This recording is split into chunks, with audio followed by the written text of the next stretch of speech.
teman-teman semua dari SMA dan SMK di Jakarta Pusat. Terima kasih kepada panitia dari MGBK Jakarta Pusat yang telah memberikan kesempatan kepada UI untuk sharing informasi di sekolah yang berada di Jakarta Pusat pada hari ini. Oke, ada pepatah mengatakan tak kenal maka tak sayang nih. Kalau tahu aja pasti tahu ya Universitas Indonesia, tapi kalau mungkin lebih dalam, mungkin teman-teman belum semuanya kenal lebih dalam tentang Universitas Indonesia. Nah, supaya UI bisa disayang nih sama teman semua yang hadir pada hari ini, saya pingin lagi nih tentang ada apa aja sih di UI dan bagaimana kira-kira strategi atau tips dan trik supaya teman-teman bisa diterima di Universitas Indonesia.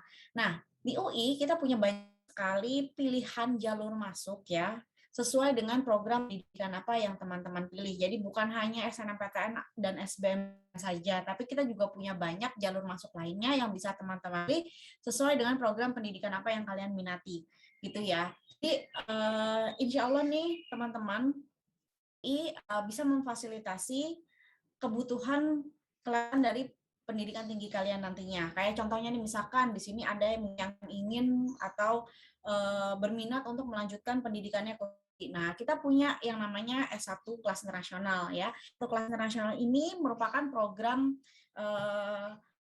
yang memadukan dua kurikulum antara kurikulum UI dengan kurikulum partner university untuk menyelenggarakan pendidikan dengan taraf internasional. Nanti saya akan jelaskan lebih lanjut lagi ya di slide untuk kelas nasional. Jadi kita bahas satu-satu nih supaya teman-teman lebih kenal lagi.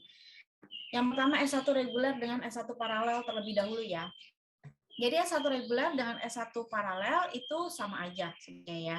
Kenapa saya bilang sama? Karena S1 reguler dengan S1 paralel menggunakan kurikulum yang sama.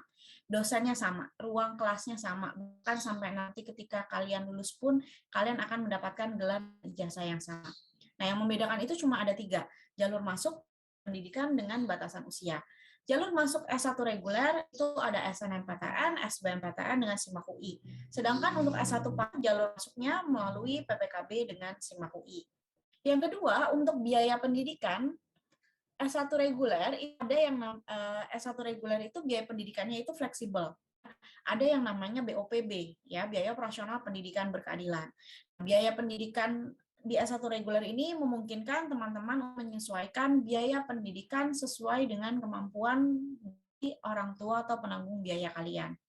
Sedangkan untuk S1 paralel, vokasi, dan program kelas nasional, itu biaya pendidikannya sudah fix atau sudah.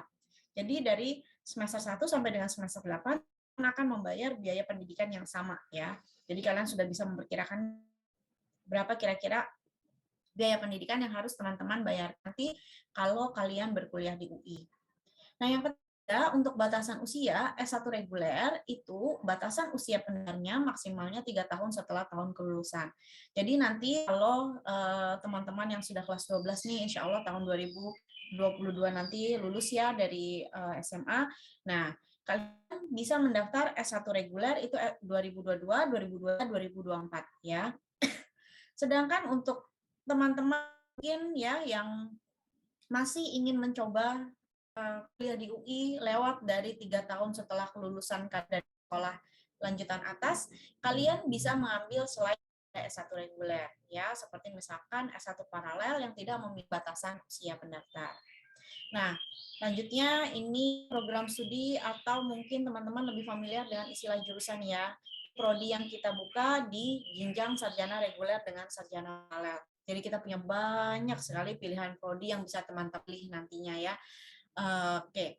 Nah, kalau teman-teman lihat di sini, kalau dia ada kotak warna pink, artinya dia buka di sarjana reguler ya. Kalau dia ada kotak warna biru, artinya dia buka di sarjana paralel. Semua prodi akan kita buka di sarjana reguler, tapi memang tidak semuanya kita buka juga di sarjana paralel, vokasi, atau program kelas nasional. Jadi memang hanya beberapa saja yang kita buka juga di selain daripada S1 reguler.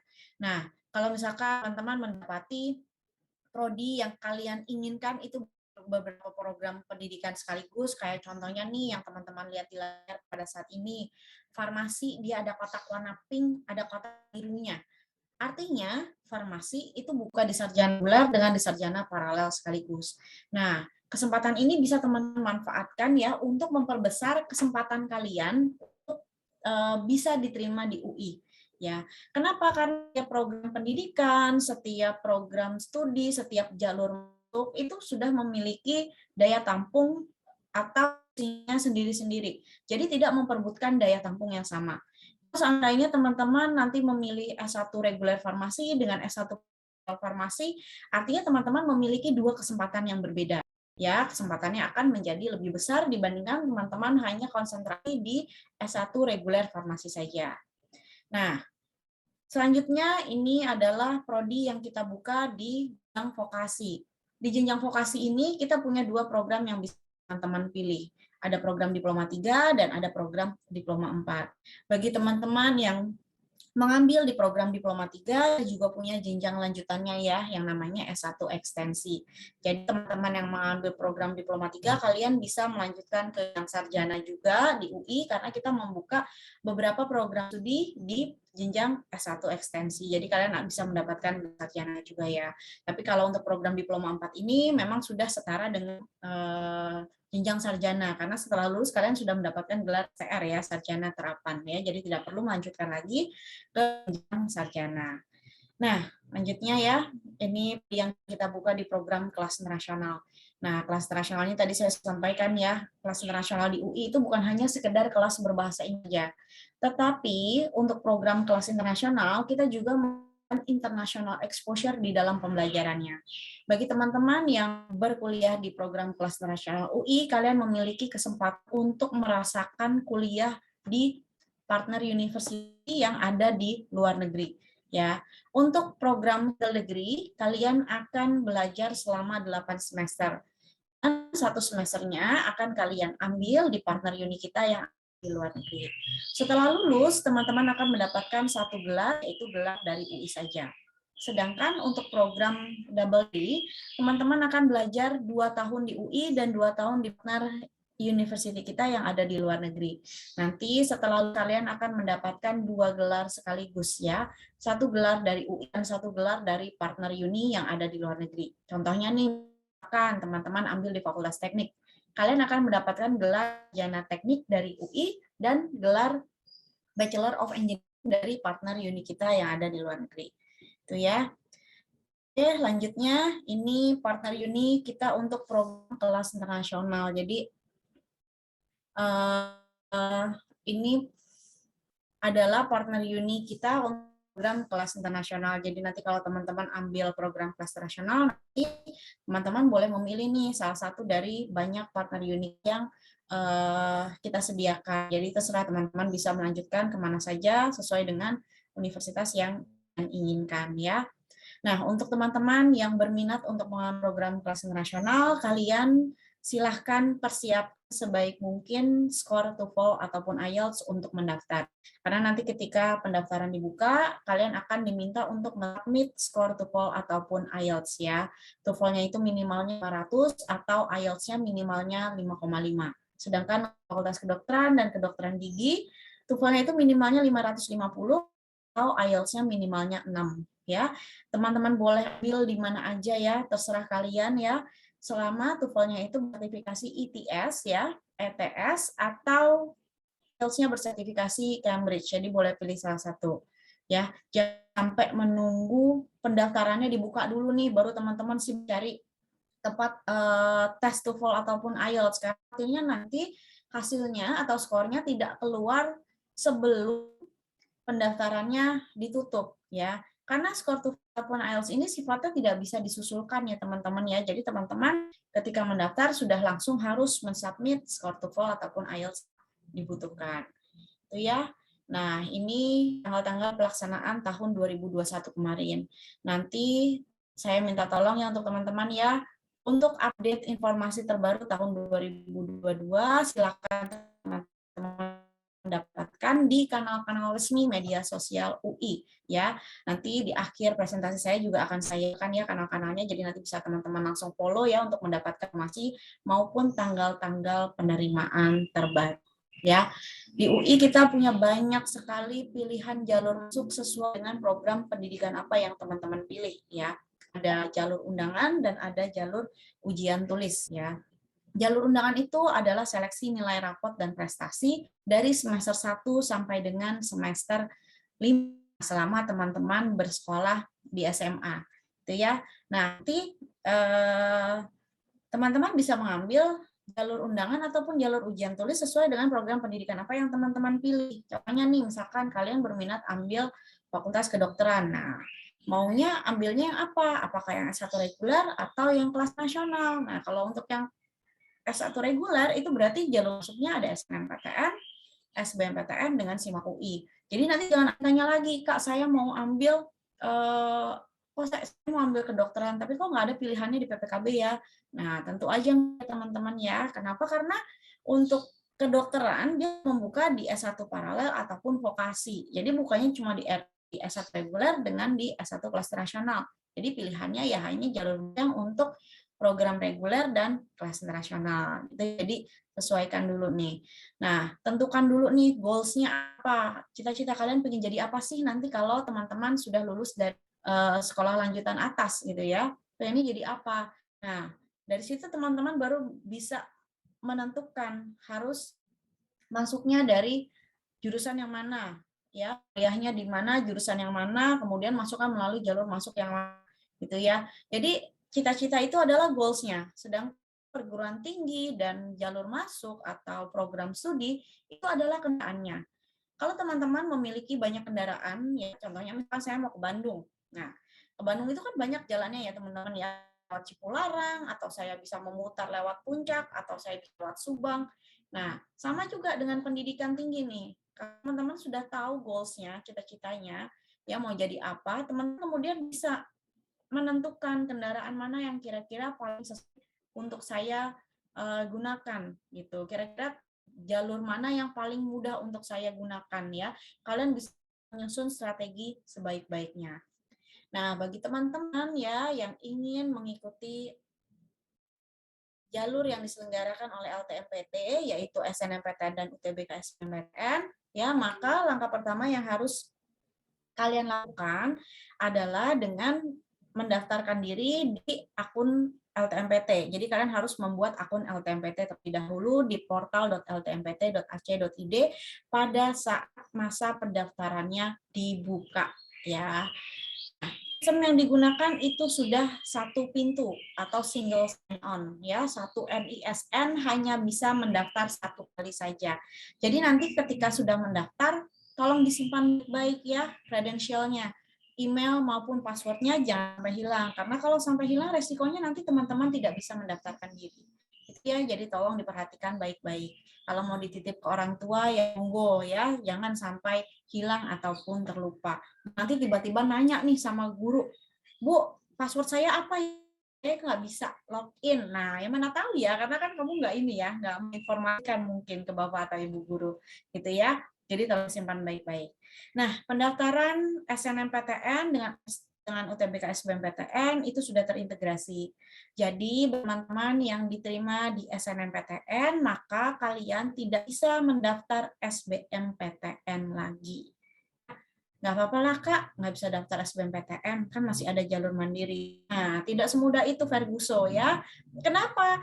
Karena banyak penerimaan jalur mandiri PTN yang menggunakan nilai UTBK SBMPTN sebagai penilaiannya. Begitu juga dengan UI ya teman-teman ya. Di tahun 2021 kemarin, bagi kalian yang ingin mendaftar S1 reguler melalui SIMAK UI, maka kalian harus mensubmit nilai UTBK. Jadi tolong nanti strateginya disusun yang baik ya, mulai dari awal penerimaan dari awal penerimaan jalur undangan sampai terakhir di jalur mandiri. Jangan sampai salah strategi. Karena kalau misalkan salah strategi nanti resikonya bisa panjang ya. Jadi tolong dipersiapkan baik-baik, jangan sampai salah strategi. Di tahun 2021 kemarin, teman-teman bisa memilih maksimalnya 2 PTN dan 2 jurusan ya. Kemudian sekolah dengan akreditasi A itu bisa mengirimkan atau siswa di sekolah yang berakreditasi A itu 40%-nya bisa mengikuti SNMPTN. Nah, untuk mendapatkan 40%-nya itu akan dilakukan pemeringkatan oleh sekolah ya, berdasarkan ketentuan yang diberlakukan oleh LTPT. Nah, apa namanya, yang teman-teman lihat di layar pada saat ini adalah mata pelajaran apa saja yang digunakan. Ini adalah mata pelajaran apa saja yang digunakan ketika melakukan pemeringkatan di SNMPTN ya. Jadi ini mata pelajaran yang digunakan untuk melakukan pemeringkatan. Nanti untuk 40% siswa baik di sekolah, kalian bisa mengikuti SNMPTN. Bagaimana dengan PPKB dan talent scouting, Kak? Nah, untuk PPKB dan talent scouting, yang mengikuti PPKB dengan talent scouting adalah siswa yang masuk ke dalam 50% siswa terbaik di sekolah. Nah, meskipun 50% bisa ikut nih, bukan berarti semuanya 50%-nya bisa daftar nih, ya. Yang bisa mendaftar nanti jumlahnya ditentukan sesuai dengan undangan yang diberikan oleh UI. Misalkan SMA A, ya SMA A itu misalkan undangan yang diberikan oleh UI adalah 20. Nah, nanti kan ditentukan siapa 20 siswa terbaik SMA A yang bisa mengikuti seleksi PPKB dan talent scouting. Gitu ya teman-teman ya. Nah, untuk jalur undangan juga silakan teman-teman berkoordinasi dengan Bapak dan Ibu guru di sekolah ya, karena untuk pendaftarannya nanti semuanya akan dibantu oleh Bapak dan Ibu guru di sekolah ya, terutama untuk ketika kalian mensubmit nilai di sistem yang disediakan. Nah, untuk jalur undangan tolong berhati-hati ya teman-teman ya, karena jalur undangan apabila nanti teman-teman diterima namun tidak mengambil, maka akan ada resiko yang harus kalian atau sekolah tanggung. Ya. Bagi sekolah yang siswanya diterima di jalur undangan namun tidak mengambil, maka resikonya sekolah bisa dievaluasi ulang. Mungkin di beberapa PTN ada yang menerapkan sistem blacklist ya, tetapi kalau kita akan mengevaluasi ulang. Kalau dievaluasi resikonya apa? Nah, resikonya nanti bisa saja indeks sekolahnya turun. Itu kan yang menentukan ya berapa sih value atau bobot nilai di sekalian.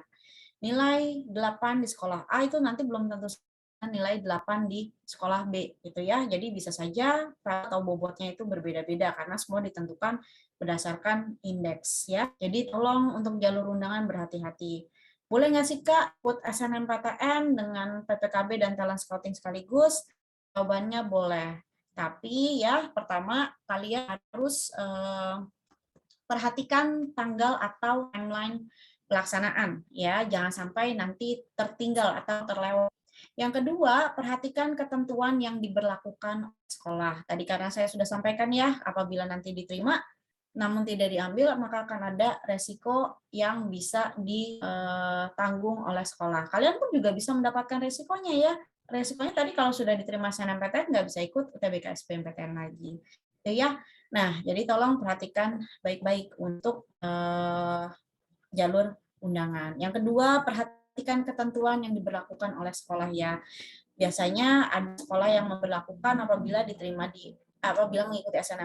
mengikuti PPKB, maka SNMPTN-nya itu harus pilih UI. Ya, tolong diikuti saja apabila memang ketentuannya seperti itu. Karena kenapa? Karena misalkan teman-teman ambil PPKB ya, kemudian ikut SNMPTN lagi, ikut SNMPTN juga, tapi kalau SNMPTN-nya pilihnya UI, maka nanti data seleksi kalian akan dikirimkan ke UI untuk kami seleksi. Ya, jadi kami bisa mengeliminasi nih teman-teman ya, apabila kalian sudah diterima di SNMPTN saja nanti PPKB-nya tidak diterima lagi gitu ya, karena datanya ada di kami. Tapi kalau misalkan teman-teman SNMPTN-nya ambil perguruan tinggi lain, terus kalian daftar PPKB juga, nah hal itu kan memungkinkan sekali teman-teman bisa diterima di SNMPTN di perguruan tinggi lain dan bisa diterima di PPKB juga. Jadi tolong berhati-hati ketika memilih prodi di undangan.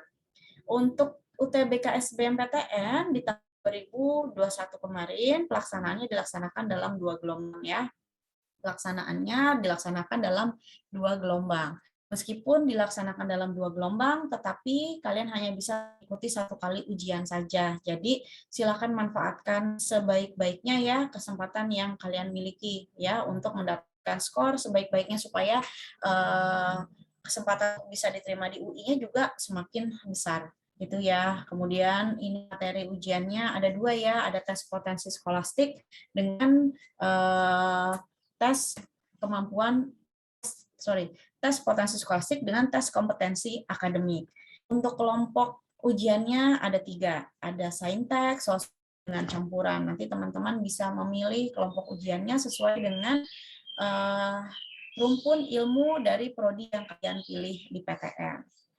Ya, itu untuk UTBK SBMPTN ya. Jadi usahakan untuk UTBK SBMPTN manfaatkan sebaik mungkin ya kesempatan kalian untuk mendapatkan skor sebaiknya ya, atau upayakan sebaik-baiknya supaya juga kesempatan untuk bisa diterima melalui jalur mandirinya juga semakin besar lagi.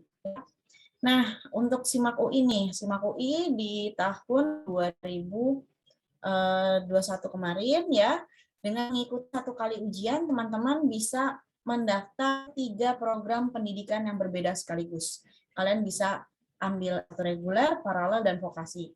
Untuk SIMAK internasional itu dilaksanakan berbeda dengan SIMAK UI. Ya, meskipun pendaftarannya bersamaan, tetapi nanti ujiannya nggak bareng. Jadi memungkinkan sekali teman-teman untuk bisa mengikuti SIMAK UI dengan SIMAK internasional secara sekaligus. Gitu ya. Teman-teman juga bisa memilih sampai dengan maksimalnya 6 program studi ya. 3 dari reguler, 3 dari paralel, dan 3 dari vokasi. Tapi maksimalnya 6 ya, maksimalnya 6. Silakan teman-teman sesuaikan dengan pendidikan apa yang ingin kalian ambil nantinya ya, atau program studi apa yang ingin kalian ambil. Nah, di UI juga kita tidak menggunakan passing grade teman-teman ya, jadi kita tidak menggunakan passing grade. Kita akan mengambil baik sesuai dengan daya tampung yang kita buka. Jadi tidak ada nilai minimal juga ya untuk bisa masuk ke UI. Contohnya nih misalkan ya daya tampung kedokteran dari S1 reguler itu itu daya tampungnya sekitar 180. 20%-nya dari SNMPTN, 30% dari SBMPTN, dan 50% dari SIMAK UI. Artinya 20% itu sekitar 36. Nah, kita akan ambil 36 siswa terbaik seluruh Indonesia yang memilih kedokteran FKUI dari SNMPTN. Itu teman-teman ya. Jadi kita akan mengambil yang terbaik sesuai dengan daya tampung yang kita buka. Ya, tidak ada nilai minimal yang ditetapkan. Jadi nanti jangan ada yang tanya lagi, Kak, saya nilai rata-ratanya 9, kira-kira gimana, bisa nggak masuk FK? Waduh, saya juga kurang tahu ya, karena memang kita tidak pernah menetapkan nilai minimal tertentu gitu ya. Nah, tadi juga seperti yang saya sampaikan di awal, untuk prodi yang dibuka di beberapa program pendidikan sekaligus seperti farmasi, teman-teman bisa nih ambil di SIMAK UI ya farmasi reguler dengan farmasi paralel sekaligus. Ini berlaku juga untuk prodi-prodi yang lain yang membuka di beberapa program pendidikan sekaligus. Ya, jadi kalian akan memiliki 2 kesempatan yang berbeda gitu ya dibandingkan hanya kalian fokus di misalkan di reguler farmasinya aja. Gitu ya. Jadi harus susun strategi sebaik-baiknya ya, jangan sampai salah strategi. Kemudian gimana lagi Kak biar kesempatannya lebih terbuka lebar?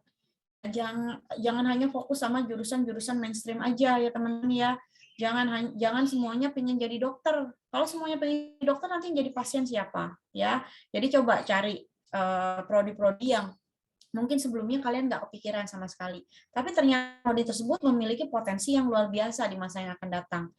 Jadi harus banyak cari informasi, mungkin tukar wawasan ya, tukar pikiran dengan Bapak dan Ibu guru di sekolah atau orang tua atau mungkin juga dengan kakak-kakak yang saat ini sudah berkuliah. Gitu ya teman-teman ya. Jadi banyak-banyak ngobrol dan banyak-banyak ngobrol tukar pikiran gitu ya supaya informasi yang kalian miliki juga semakin banyak dan bisa digunakan sebagai strategi kalian. Gitu ya, cari profesi apa mungkin sekarang lagi banyak dibutuhkan. Kayak contohnya sekarang kan lagi banyak dibutuhkan itu profesi data analis atau data scientist ya. Nah, coba cari data analis, data scientist masuknya dari jurusan apa. Kalau UI banyak pilihannya. Bisa dari sistem informasi, ilmu komputer, teknik komputer, dari statistik, matematika, aktuaria, dan banyak jurusan lainnya gitu ya. Jadi kalau kalian memiliki banyak pilihan tentunya atau kendaraan, tentunya kalian strategi yang bisa kalian terapkan juga akhirnya jadi semakin banyak gitu ya. Terus bisa cari jurusan alternatif. Sekali lagi cari jurusan alternatif. Contohnya misalkan mau jadi diplomat. Nah, jadi diplomat itu kan nggak hanya dari jurusan hubungan internasional aja.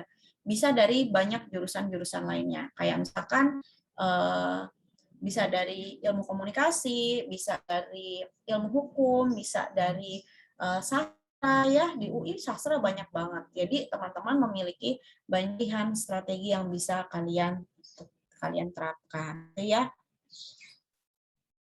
Apalagi sekarang sudah eranya ponsel pintar ya, jadi ponselnya bisa teman-teman gunakan untuk banyak mencari informasi ya. Nah, ini biaya pendidikan S1 reguler ya, S1 reguler.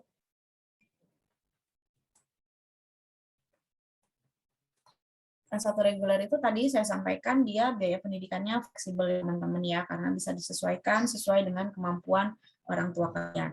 Kalau teman-teman memiliki keterbatasan biaya, kalau teman-teman memiliki keterbatasan biaya, teman-teman boleh memilih boleh memilih BOPB atas ya, biaya operasional pendidikan berkeadilan. Ya, mulai dari 0 rupiah dengan 7,5 juta yang boleh memilih yang BOPB mulai dari 0 rupiah sampai dengan 7,5 juta untuk semester atau 0 rupiah sampai dengan 5 juta untuk yang IPS per semester. Tapi kalau misalkan teman-teman memiliki rezeki yang lebih dan ingin berkontribusi dan ingin berkontribusi terhadap peningkatan pendidikan di UI, siapa sih yang nggak ingin kuliah dengan fasilitas yang bagus ya? Atau juga ingin membantu teman-temannya yang kurang beruntung. Nah, teman-teman boleh pilih yang pilihan berkeadilannya boleh ditinggalkan. Nah, biaya operasional pendidikan ini yang bawah bisa teman-teman ambil sesuai dengan keikhlasan dari orang tua kalian. Ya, mulai dari kelas A sampai dengan kelas E, teman-teman mau ambilnya yang mana. Nah, pemilihan biaya pendidikan S1 reguler ini tidak ada pengaruhnya terhadap kesempatan kalian untuk bisa diterima di UI.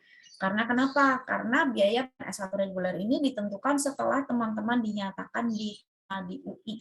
Gitu ya. Jadi diterima dulu nih baru menentukan biaya pendidikan yang ingin kalian bayarkan ya. Terus untuk biaya pendidikan paralel, vokasi, dan kelas internasional ya. BOP itu biaya per semester, UP itu uang pangkal yang dibayarkan sekali aja. Sedangkan untuk kelas internasional, tuition fee itu adalah biaya per semester, admission fee itu adalah uang pangkal yang dibayarkan sekali aja ya. Ini biaya pendidikan selama berkuliah di UI. Jadi nanti ketika teman-teman sudah berangkat ke luar negeri, biaya pendidikan yang di UI sudah tidak dibayarkan lagi ya. Jadi biaya pendidikannya mengikuti dengan biaya pendidikan di luar negeri ya. Nah, oke, lanjut ya. Di UI kita juga punya banyak sekali beasiswa ya, tapi kita tidak ada jalur masuk beasiswa ya teman-teman ya. Untuk bisa mendapatkan beasiswa, kalian harus diterima dulu jadi mahasiswa. Nanti bisa daftar di beasiswa.ui.ac.id. Banyak sekali pilihan beasiswa yang bisa teman-teman pilih ya, tidak hanya anak S1 reguler saja, tapi juga banyak beasiswa yang bisa diambil oleh teman-teman dari berbagai program pendidikan. Terus ini fasilitas penunjang yang UI miliki ya. Jadi banyak fasilitas yang bisa teman-teman gunakan nantinya kalau teman-teman sudah menjadi mahasiswa UI ya. Untuk untuk fasilitas penunjang ini ya semuanya bisa teman-teman gunakan secara gratis ya, kecuali rumah sakit dengan asrama yang berbayar. Tapi kalau amit-amit nih teman-teman sakit, teman-teman bisa berobat secara gratis juga kok, nggak perlu khawatir. Ada namanya Pusat Kesehatan Mahasiswa Klinik Mekara UI. Ini UKM ya, kalau teman-teman di SMA mungkin namanya Expo ya. Kita punya banyak sekali UKM yang bisa teman-teman pilih nantinya. Jangan jadi mahasiswa kupu-kupu ya teman-teman, kalau sudah nanti berkuliah di UI. Aduh sayang banget kalau jadi mahasiswa kupu-kupu ya. Banyak sekali kesempatan dan banyak sekali kesempatan kalian untuk bisa meningkatkan potensi kalian ya dengan cara mengikuti UKM ataupun organisasi. Karena biasanya dengan mengikuti UKM kalian bisa meningkatkan kemampuan soft skill kalian juga. Dan mengikuti UKM teman-teman bisa berprestasi ya baik di tingkat nasional maupun internasional gitu. Jadi kesempatan ini jangan sampai dilewatkan ya, karena kuliah itu bukan cuma belajar aja, tapi juga banyak pengalaman-pengalaman yang harus teman-teman dapatkan supaya untuk bisa menunjang karir kalian ke depannya. Itu ya. Kemudian ini kanal-kanal media sosial resmi UI tadi saya sudah sampaikan ya. Pokoknya ini ada 1.000 orang nih. Berarti nanti setelah ini follower UI harus nambah 1.000 nih teman-teman ya. Jangan sampai enggak ya. Jangan sampai enggak. Nanti harus nambah 1.000 ya supaya teman-teman bisa mendapatkan informasi terbaru ya mengenai penerimaan mahasiswa baru UI. Baik, kalau begitu terima kasih saya kembalikan kepada Bu Naomi. Silakan Ibu. Oke, terima kasih Bu Rini untuk pemaparannya yang sangat jelas, singkat, dan fantastik. Ya, untuk anak-anak kami, Bu, ini udah ada beberapa yang bertanya. Saya baca dulu ya Bu ya yang di room chat ya Bu. Ada pertanyaan untuk Kak, kalau memasuk, apakah sertifikat prestasi atau penghargaan perlukan untuk mendaftar SMPTN? Kemudian ada juga yang nanya tentang kriminologi nih Kak, katanya minta dijelasin begitu. Mungkin maksudnya gini kali ya, kriminologi itu masuk fakultas apa? Mungkin gitu kali ya Kak ya, untuk penjelasannya. Kemudian, ya, 2 pertanyaan dulu deh Bu Rini untuk bisa dijawab karena beberapa masih banyak ini. Silakan. Satu-satu ya Bu, saya takut lupa. Oke, siap. Yang pertama sertifikat Bu.